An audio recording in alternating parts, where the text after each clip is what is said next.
আজ সকালবেলা ঘুম থেকে উঠে এমন একটা দৃশ্য দেখব কখনো ভাবতেই পারিনি। তা চলো গাইস, ভিডিওটা প্রথম থেকে স্টার্ট করি। আমি সকালবেলা ঘুম থেকে উঠে ব্রাশ করছিলাম, তখন আমার কাছে দিদি এসে বলে, সাপ দেখতে যাবি? তখন আমি বললাম, চল দেখে আসি।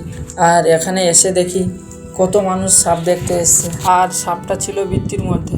তারপরে গাইস, সাপটাকে যে এইভাবে মারবে আমি কখনো ভাবতেই পারিনি। তা দেখো গাইস, সাপটাকে কিভাবে মারলো।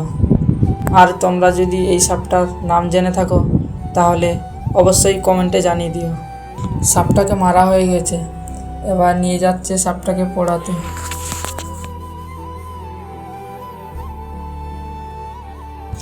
দেখো সাপটাকে কিভাবে পোড়াচ্ছে, মানে মানুষ কতটা খারাপ হলে একটা জীবিত সাপকে পোড়ায়।